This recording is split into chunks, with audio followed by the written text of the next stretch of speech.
Well, we have a small but select group of attendees today. Thank you so much for coming. All the important people are here. Welcome. I am so pleased to have Elka Morris here today, a guest of the Maine Museum of Photographic Arts, in our ongoing series of photographic exhibitions upstairs on the 5th floor at USM's Glickman Library. It's been a wonderful opportunity for our small fledgling museum, and I'm very excited and proud to have Elka here. She has shown her work widely through the U.S. and in Germany. Venues for showing her work have included the Cynthia Reeves Gallery in New York, the D. Cordova Museum and Sculpture Garden in Lincoln, Mass., the Robert Murat Gallery in Hamburg and Berlin, Germany. Her works are in the collections of the Portland Museum of Art, the Institute for Contemporary Art, Colby and Bates College Art Museums, and the Center for Maine Contemporary Art, as well as the Farnsworth Museum. If that's not enough, she's also won numerous awards and grants related to these collections. She holds an MA and an MFA degree from the University of New Mexico, and she teaches photography at Bates College. We're very pleased to have you. And she will be discussing a series titled Waterfront Properties. I'll let her tell you a little bit more about it. Thank you. Oh, thank you.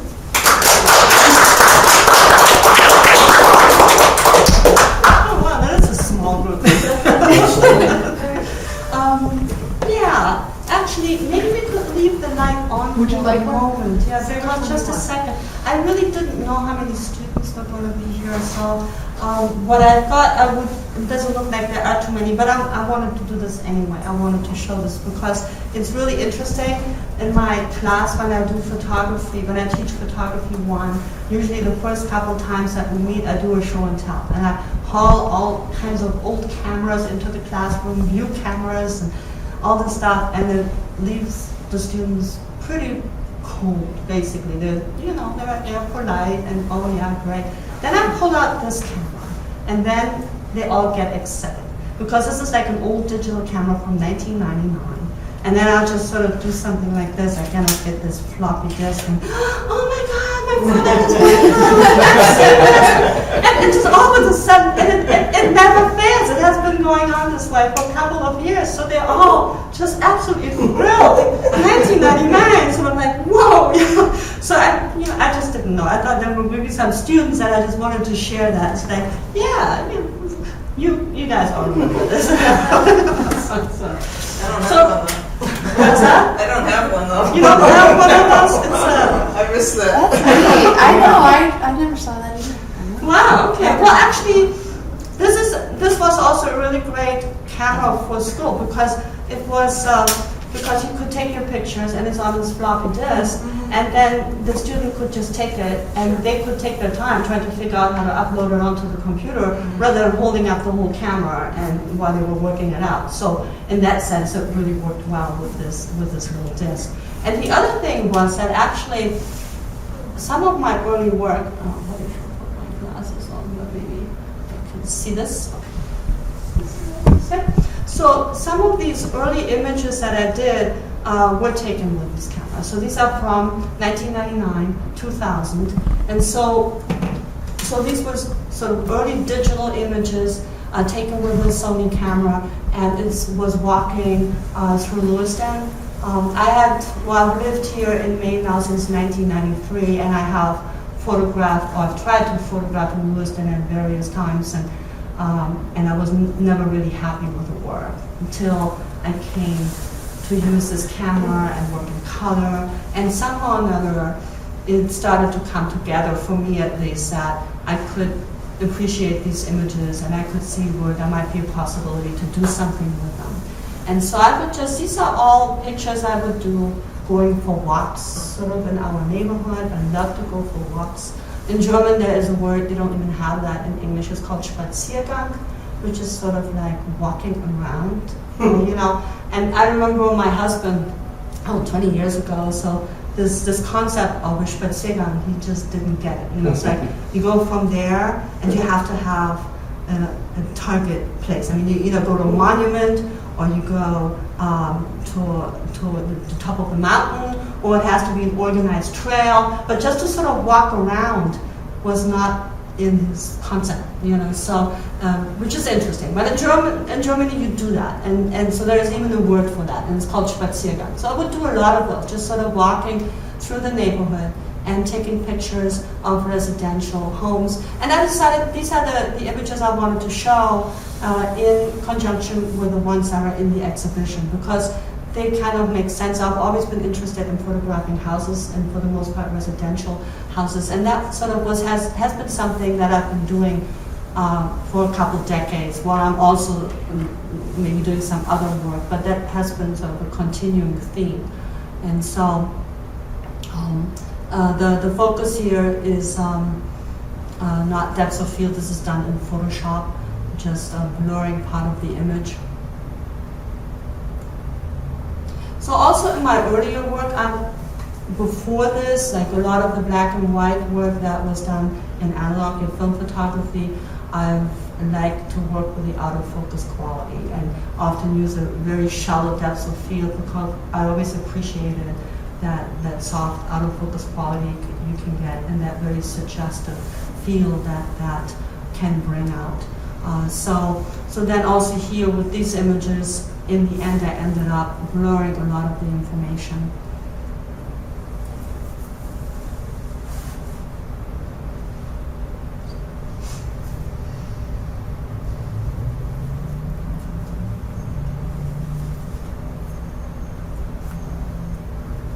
I'm always fascinated by the structures here in the Northeast. I've lived for a while on the West Coast and in the Southwest, New Mexico, and so this was a very different architecture, very different buildings, and they were just absolutely fascinating.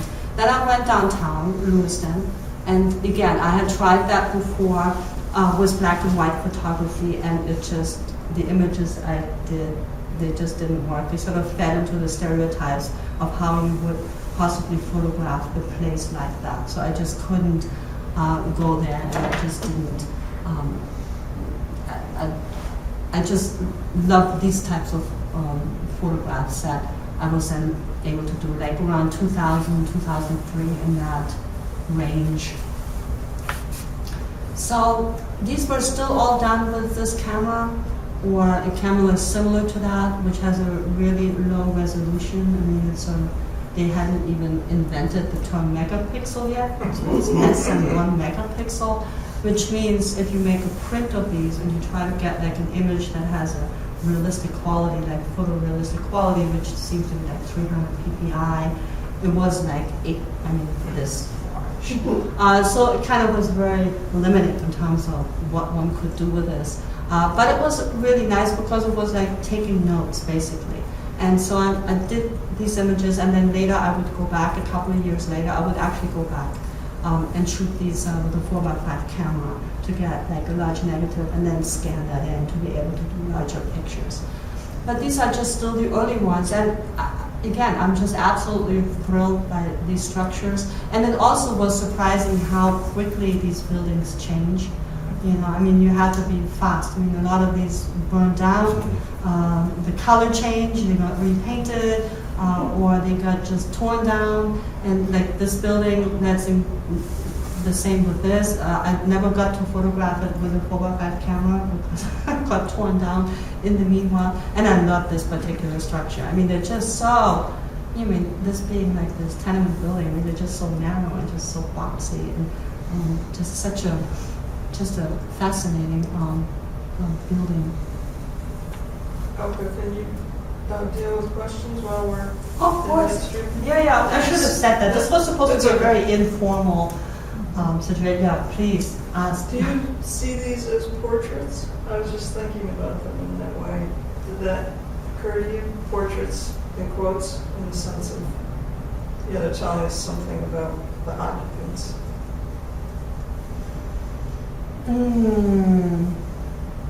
No. Okay. No. How do you see them? I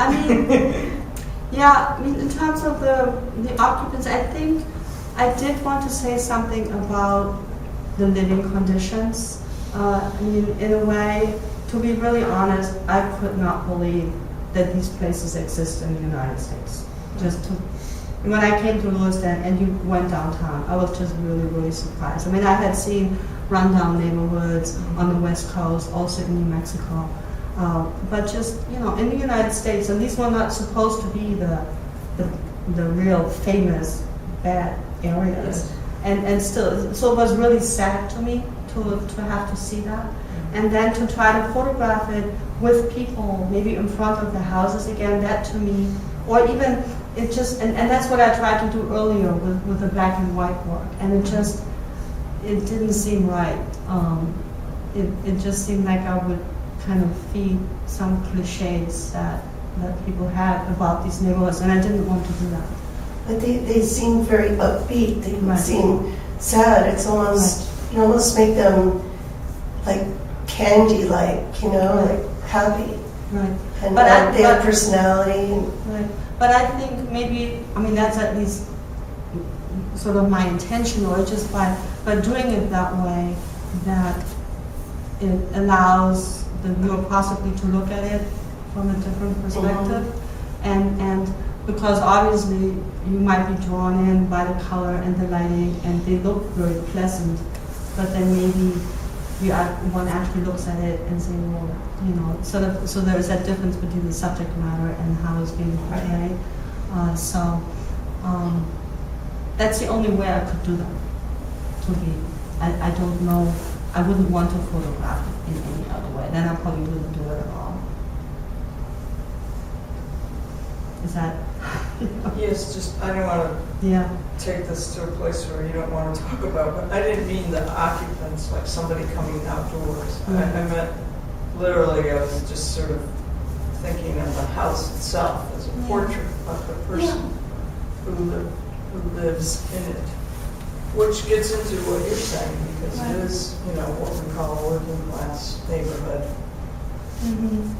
that you're attracted to. In that sense, I guess, I had never thought of it in those ways, but I guess it would be Each that. one is unique. Right.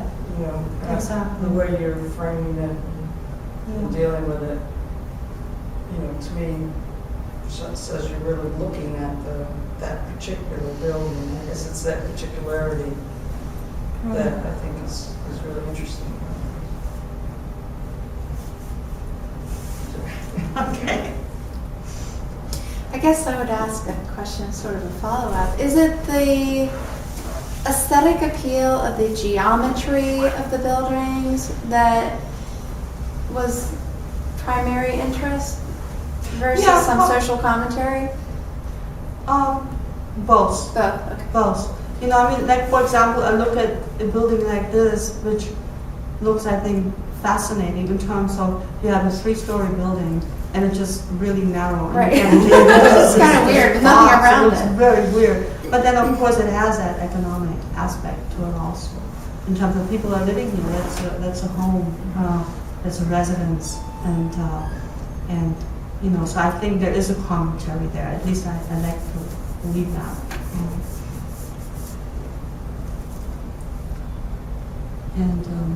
So again, I just kind of put in just these two just to sort of show how it changed. And this was just a year later, even though now the paint is peeling too, so it was a green, and then it was a yellow building. And this was actually one that was taken later with a 4x5 camera, but I'm going to be showing more of them in a moment. And I don't know, I didn't know how much you might be interested in sort of the technical aspects of just blurred versus a non-blurred area. And again, not knowing how many photographers are here, but just really quickly, I would like to just say that like a lot of these, the way I decided to show the section that is actually this area right here being in focus and that being out of focus. That's not something you do with the depth of field, which is a little different. Like when you take a picture and then whatever you focus on, that plane of focus can have everything in front of it and behind it be out of focus. But it's just sort of that particular distance from the photographer to the plane of focus, or to that subject matter. Where here is everything in focus, like also in the foreground, and then the building, and then all the way up. So this is something that you would be able to do with a view camera, with a tilt and sort of with those techniques. So I remember when I shot these, that's kind of what I had in mind. I was imitating the effects one would be able to achieve with a view camera. So a lot of these early ones, it will have that area that is in focus that could be vertical or it could be horizontal across the whole picture plane. Did you always print these in such a cool way with cool tones and colors? And these, was that a conscious decision? I mean, actually, these ones are never printed because again, they would be this size. But yes. I thought they were prints because I saw the white border around this. But I'm thinking it's No, actually, these ones. But that kind of also applies to the ones I'm showing in a moment. And your question, in terms of yes, I always was interested in having that color and that lighting quality and that aesthetically very pleasing look or appearance. And I was going for that. And I would choose the weather. I would photograph when the blue sky if the sun was shining. So it was really with that in mind to answer that questions. But in these particular ones, in terms of I never. But they're pale. It's not so much blue sky. That kind of feel. It's more. It's a paleness, sort of like like almost nostalgic or reminiscent of something old. Even though they look modern and they're new, and it's very pale, so you don't feel tangible. You don't feel hard, like material-wise. You feel very. I think a lot of them that I'm showing will be that. Mhm. Yes. Mm-hmm. I like it. I was just wondering if that was your intent. And I think this is getting to those now. That was a series that grew out of this earlier work. And that's what I was just saying. I was still interested in that same subject matter of the houses downtown, a lot of the triple deckers or the tenement buildings in downtown Lewiston. And but now I would go back to these places. These sort of started in 2004, and I photographed them through 2007. And I would go back to a lot of the same places I had photographed earlier with a 4x5 camera, doing a 4x5 negative, scanned it in at a really high resolution so that I could print them larger. I think that's in Rockport, also like this. So I just wanted to include this just to sort of show the size, because at that time, to get a camera to be able to print that large digital was sort of certainly out of my range to buy, because I think we're talking like 6-7 megapixels, and I wouldn't have been able to blow it up to that size. So there was this working together, analog, digital, to just even be able to do these images, and just for that reason, mainly to be able to work that size. At this point, I also decided that I didn't necessarily want to stick with the effect that one would get with a view camera, but I would selectively use areas that I just picked out, like for example this boat here that I decided I wanted to have that in focus and the rest of it to go out, and then of course the structure. I would spend a terribly long time just working with these pixels to make sure that it looked right, where that transition is between the focus and the non-focus area.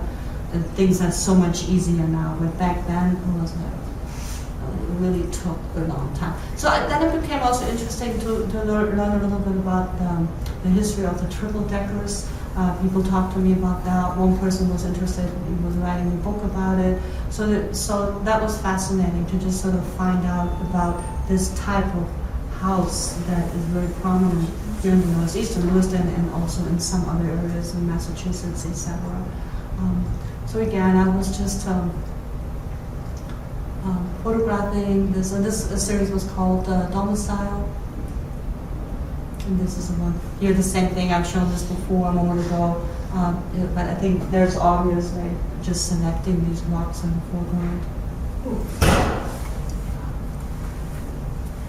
So these places are just absolutely incredible. And this is actually in place that exists in Lewiston. It's not a composite image in any way. It's not pasted in. I mean, this is an actual site in Lewiston in Little Canada, where you have this little structure. I think it had been paneled. I think it was an older building, and then it just, with the new siding, looks relatively fresh and new, and then was these old tenement buildings surrounding it. So I think this is probably the more extreme one, even what you've been talking about, right, in terms of this color and that certain look. Yes, it's yeah, this is very intentional. But even like the one before this with the yellow, and then I love this, but the one before that where it's the blacks are magenta blue, and then the buildings are yellow. So there's no black. There's always a color to the black, which is interesting. It makes them. That's not even my phone ring. Sorry. Sounds like Wagner. It's my brother's phone. Okay. Sorry. What I was going to say was they remind me, and I'm trying to think of the photographer, but it's so you were photographing miniature. Yeah.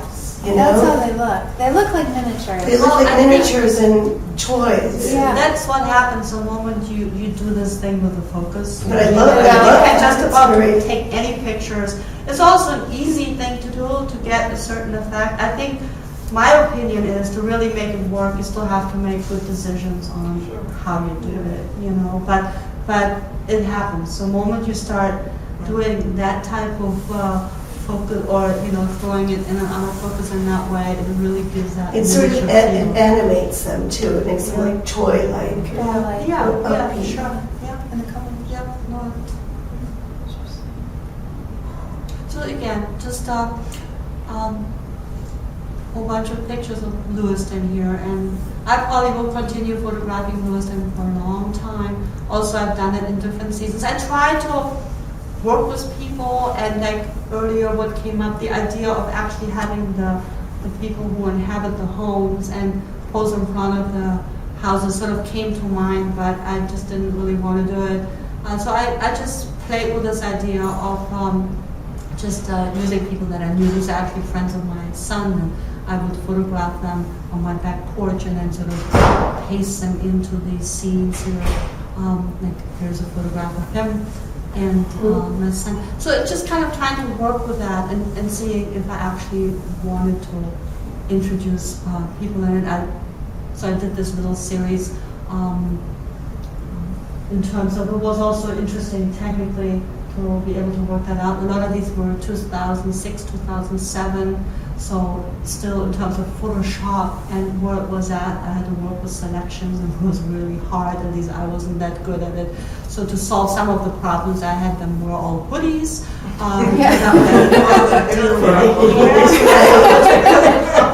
That was smart. But I think it worked, later I thought, oh, this is really good for a lot of other reasons, but it sort of started out just sort of trying to solve my technical issues. This is called Independence Day, 2007. This was a 4th of July party that was often held in that particular space there in Lewiston. It's a coal mill that later burned down, actually shortly afterwards. And again, what to me was kind of, it feeds partly into the same thing with the houses.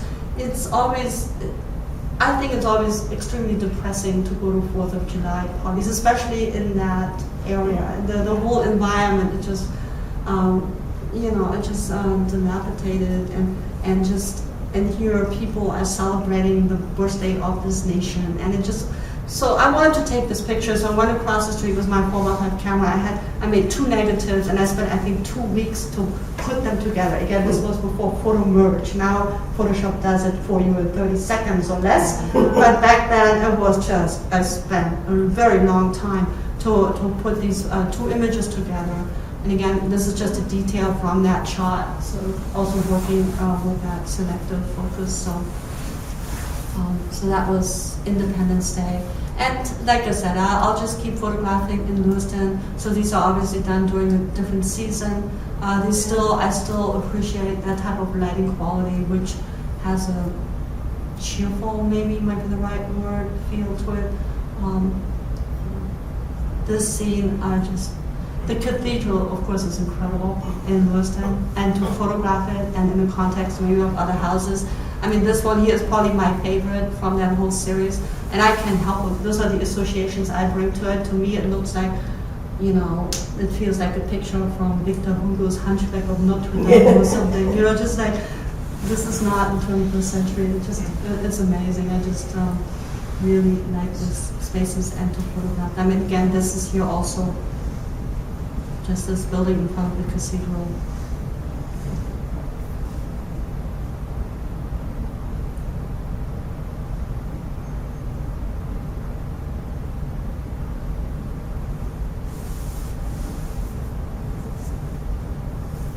Just last night when I went through this again, I figured, I photographed this before. I just didn't, I said, it's not that. So this was an earlier one that I had done in 2007, and this was probably 2 years ago. So it's the same building. The door is yellow now, but just the difference.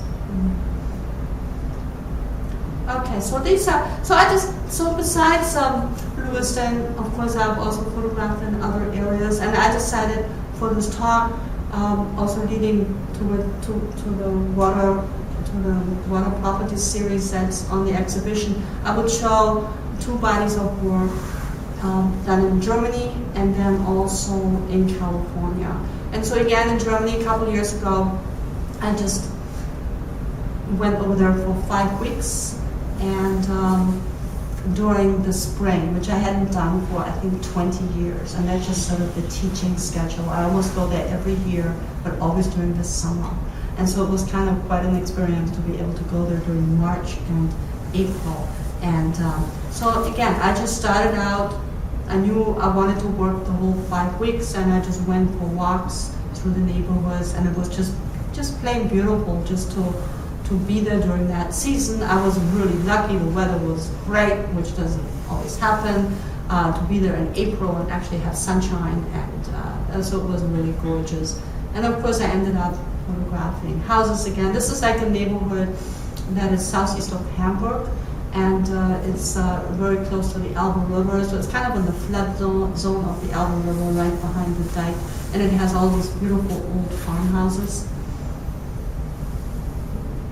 These are called Fachwerkhäuser, just if anybody is interested. So it's sort of like it goes back to very old times in terms of having these wooden structures, sort of that gives you the structural support, and then it's being filled in with these bricks. So a lot of these are built in the 1700s, and I just wanting to play, and here again working with the soft focus, I can't help it. And I just wanted to show some. I didn't know, again, I thought maybe some students might be interested in just some of the things. One can do also with Photoshop, just with the use of filters. So this is actually this image here. And then just trying things, learning things with the technology in terms of what would be possible. And kind of, in this particular case, kind of imitating the look that one might be able to get with medium format, analog camera. I'm thinking of Denise, right? And sort of the big netting, the Holga camera, that sort of a thing. So that trying to see how one would be able to maybe bring that out in just using Photoshop and doing it. So then what I ended up in Germany during that time period is I did this series of work that's called Allotment Gardens. And so I was going to show you this group of images. And Allotment Gardens, I would think that you would be familiar with that. I mean, it's basically, just in case you aren't, even though I'm quite sure most people here are, it's sort of like garden plots that people could lease for a longer period of time. And it's usually meant for individuals who live in apartment buildings or who don't have access to a garden. And so you would be able to cultivate this plot of land. And it was very common during World War I and World War II that a lot of people would use these gardens to sort of supplement their food supplies. Of course, nowadays these gardens are more used for recreational purposes. So still people will plant things, but it's obviously that they also just hang out there over the weekend or during their off time. And so these are beautiful places to walk through. There are quite a few of them. This particular Schrebergarten, as it's called, is very close to where I grew up, just a few minutes away from it. And there are also these houses. Most of these gardens have like the structures on each of these plots, and I have no clue what they're called. And I asked my husband, he said, well, it's not a cabin. In German it's called a Laube, and I probably should have tried to look it up in a dictionary, but I have no idea. What would you call these? Like a shed, but they're very glamorous. They're nice sheds, right? Yeah. You can live in it? You can live Well, what happens is that, well, you could. They're often Yeah. they're But just like- is the individual responsible for putting up the house? Or- Yes, Oh. yes. Often these are Wow. leased for like 100 years or several Okay. decades. Wow. And so people build their houses on them. And often, and that kind of differs from one of these organizations to the others, but most often it's not allowed to stay overnight. But it looks like, you know, it's everything. It has a kitchen and the whole thing. So it's like this little weekend home, and they're really very nice. And of course it was Easter time, and it just people would hang out all these little plastic Easter eggs onto the trees. But I was drawn. It was just very, just to be honest, it was just very enjoyable to take pictures. I mean, once in a while, I just have to do that. You know, no big concepts, nothing. I Right. just love to walk through that. It was great. Sun, weather is great. Colors are great. You know, with the digital camera, you don't even have to haul your big tripod and huge cameras around. It was much too easy. You know, it was actually enjoyable. It was fun. And I liked the images. And so it's a lot about just appreciating those colors and the lighting quality and just the enjoyment of the walk.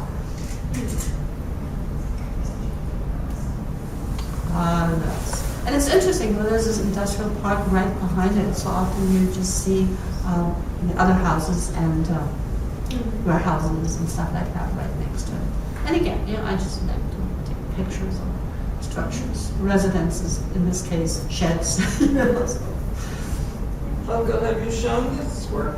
Yes, I did. At Denise. We showed it at the Gunpowder Museum Oh, in a large grid. I missed that. Yeah, it's really great. We have a book we can give you. That's good. And these you shot digitally, you said? Yes. So these are now taken in 2011. So they're taken right. I mean, I didn't bring that camera, but that's obviously a camera that allows you to print this large. The size that the ones are at the exhibition. So that's really, it's so nice, and it feels strange. It feels like you're cheating, you know, because there is not that sweat and labor involved anymore to take pictures. Usually all the stuff I had to haul all over the place, and now all I have is a camera. But yeah, it's nice that it holds up. You can enlarge them to that size. I probably wouldn't want to go much bigger than that, but. And then, so that's a series that grew out of that visit to Germany, and then I had the opportunity to also spend a few weeks in California, which ended up in that series that's in the exhibition. So I just wanted to show a couple of other pictures that went before, just traveling around, sort of my tourist shots in California. This is Santa Cruz, and again, in California, I mean, you can't help it, you just have to love the color and just the lighting quality. And as always, I just seem to be attracted to residential areas and houses and South Yeah. Can't help it, you know, just love it. I had to put this in, I was going to do Facebook about that. And then what I also thought was just fascinating, and I think next time I'll go back, I'll try to make a series from a body of work out of this. These are sort of masonry supply stores, and they have huge ones over there. It's like, whoa, and they're just great. And so I just photographed all these rocks and whatever people need for landscaping and construction. But I just thought this was also just wonderful. And yeah, so I will go back and try to just something with this group of pictures. Right, and then this is that's what's seen there. So I knew I wanted to photograph and then just taking a whole bunch of pictures, and I kind of ended up going back to these sites, and I really like photographing these housing developments. They are upper scale housing subdivisions, and I just was drawn to these by sort of the artificiality and the sterility and the repetitiveness of it. I mean, they're very expensive places to live in. I certainly wouldn't want to live there. I mean, it's just horrible. And so I was trying to figure out how to photograph it, and I really like this idea of photographing them across the water, because it sort of emphasized this sense of artificiality.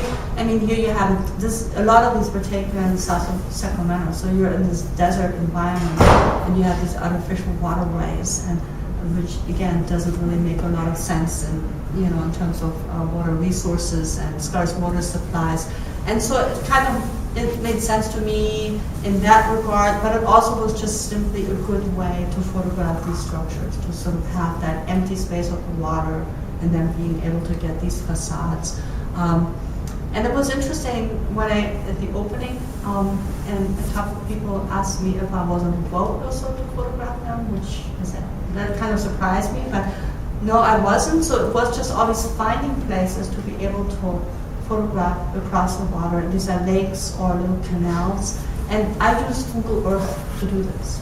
So my research at night was my laptop, searching this whole area, and then just finding places, and then using the street view to see if I will have access to these particular places, because a lot of them are closed communities. You can't get to it, or there are fences in front of it. So that was an incredibly valuable resource tool, just Google Earth. And also the street view. And I love that anyway. I mean, I don't even have to go on vacations anymore. I'll travel all over the world. and whatever, Japan and South America, and just when I feel like it, I just walk through these towns, virtual walks, Spaziergang, virtual Spaziergang. Perfect. You don't have to deal with a lot of issues. So in terms of manipulation, I don't know, just to let you know, they are not very much manipulated except for sort of softening the water in the foreground. So otherwise it's just maybe bringing out the color a little bit and just enhancing the image slightly. But it's for the most part, it's just trying to get that real soft water in the foreground, because it just looked a little bit too distracting when you have the waves and the details. And I just wanted to give that very quiet, still feel. And so that's sort of the only decision that I made in terms of manipulating or using Photoshop. And this is kind of slightly different. That was, but I think it fits really well, and I wanted to show it in this series, even though obviously it's not shot across a body of water. This is actually in the floodplain, just close to the Sacramento River, and they abandoned. I just drove past it to visit a friend, and so I saw these, and so I guess it looked so weird to have these row of houses sort of in the middle of this space, and I guess they were just abandoned. The construction was abandoned during the recession in 2008, I suspect.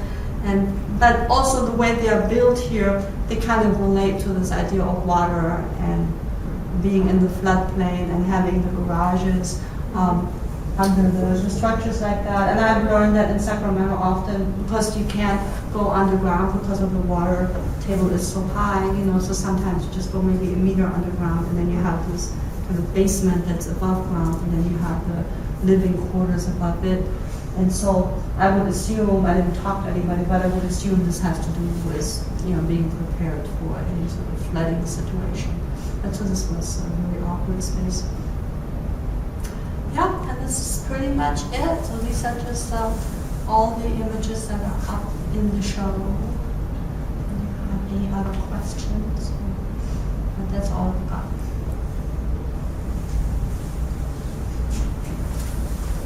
I have a question, but it's about the first body of work.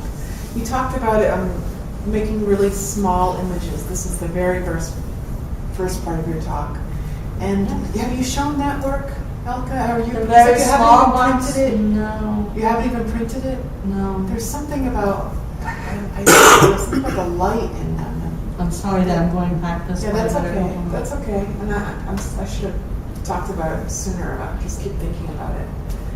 I wonder when you're shooting it. So now when you're shooting, you're thinking that okay, these are going to be larger prints because there's a sort of a bigness about them. Yeah, like these.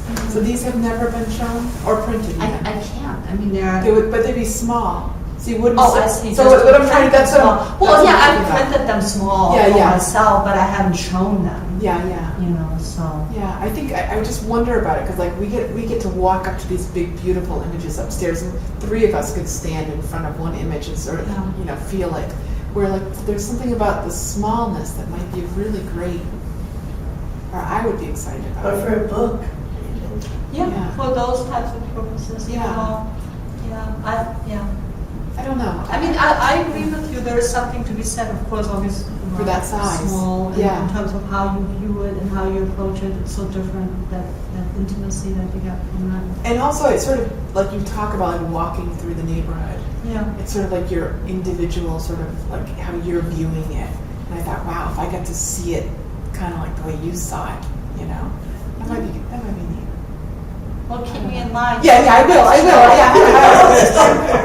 I'll work something out, Were you thinking when you were taking the photographs, were you thinking of the final product or not really? Were you more just experiencing? Well, with these The process. here, I knew that I was going to be limited in Yeah. terms of, because, just not. And I was doing a lot of other work, but this was just one thing that I would do. And I just enjoyed doing it, and I was trying things with it, and then it led into this other series. So with these, I knew I probably couldn't do that much with it. But of course, then the next thing, I had the final product in mind. I knew this is what I wanted, Right. and this is what I needed. These are the lenses I needed to buy, and this is all the stuff I need. So I was very aware of what I wanted to get in the end. Yeah. I'm curious too about, sorry Rose, you said you would photograph Lewiston for a long time into the future. Yeah. And that they're sad living conditions and scenes, but you depict them in bright, sunny, like their best presentation on a sunny day with the flowers in bloom. And that thought process compared to your perception of Sacramento. And do you, comparing the two cities, do you feel an affinity for Lewiston more than Sacramento? In a strange way, yes. Yeah. I mean, Lewiston, even though of course it's economically very deprived Yeah. and sad, but it seems also more real. Yeah. I mean, the Sacramento, especially the neighborhoods It I kind of work comes around, across. it's so sterile. I mean, you hardly see anybody outside, and Plastic. even these beautiful places with right next to the water. Yeah. I think as often as I went and photographed it, I might have seen one person, and that person wasn't just laying there and whatever, enjoying the water, but just sort of working on the patio or something. So it just doesn't seem like, it just doesn't have a very warm or, Like an authentic So experience. so I think Living there. Yeah. I really start to like Lewiston. I mean, I wish people would be able to do better. Yeah. I'm not saying Yeah. that's certainly not good, and but it's a very fascinating place. Yeah. I wondered if you thought about, if you had, what you might say about the much older body of work of yours, which I've always enjoyed, which is the woman in front of their, whatever they're called in Germany. Living cabinets, yeah. Yes. What did you want me to say about that? Have you thought about the relationships? Well, yeah, I think there is a relationship. Okay. I just didn't want to show that. I didn't want to show I understand. it here, but there's definitely a relationship. It has to do a little bit. I mean, it has to do with this idea of cataloging, the series, the sort of frontal approach of these images. Some of you might know them, but it presented a woman in front of her living room cabinets. These were all taken in Germany, and so it was also a larger group of images. So yes, so there is that sense of inventory, and in that sense, I think they're very similar. It's nice to see how you keep expanding that, I guess. Yeah, I try. Yeah, you are.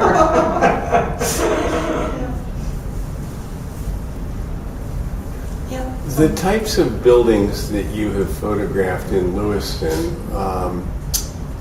the types of houses make me think, perhaps not necessarily correctly, of a New England mill town, and which Lewiston really is. It has its history in the mills and being by the river and so forth. Maine and New England are parts of the world where really almost every town is on a river or stream. And many of these towns are mill towns. We could go through a long list, the Biddeford's and the Lewistons and the Bangors and Lowell, Massachusetts, and the list could go on and on and on.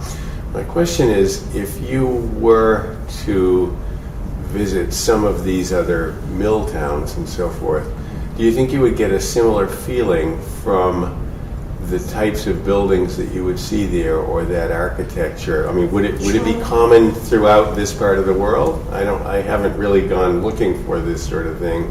Yeah, no, there are these structures, and the reason, I mentioned that briefly, this idea of the triple decker, and that seems to be really unique to this part of the country. And at one point, I tried to find more places where I could photograph them. And for example, when I showed the work in the Gordon Museum in Lincoln, a lot of people told, well, you have to go to Lowell, you have to go to these places. And I went to some of them. I also went to Rumford, and I had my camera with me, and I photographed. I don't think I included some of those. So I photographed in other places because, yes, the triple deckers in particular, but also just in general, very similar buildings that we have in Lewiston, of course, are in a lot of the other mill towns. And and I've photographed there too, and I'm interested in that also. Augusta is also fascinating. Has a lot of very interesting buildings in that respect. I thought it was interesting. I know the interest in the triple decker, and then where was it that the housing development, the foreground was the undeveloped sand, it looked like, with the houses in the background. Yeah. That was like their version of the triple decker. Oh. I thought when I saw it. Yeah.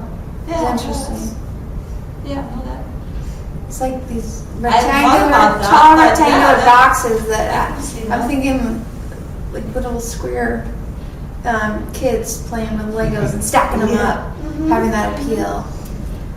Yeah, there you go. I like that. You know? Yeah, this looks very Lego-like. It does. A lot of them do, or doll houses. But there's more Close detail next to with each doll other. houses. It's just kind of crazy that they're that close. Because to there's each all other. that space. I You know. see other housing divisions, and it's similar, and I've seen that before with the garages on the bottom, just like that, and maybe also for flooding purposes, I'm not too sure.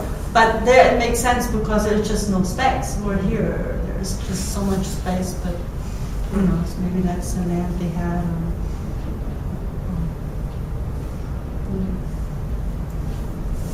Thank you. You're welcome.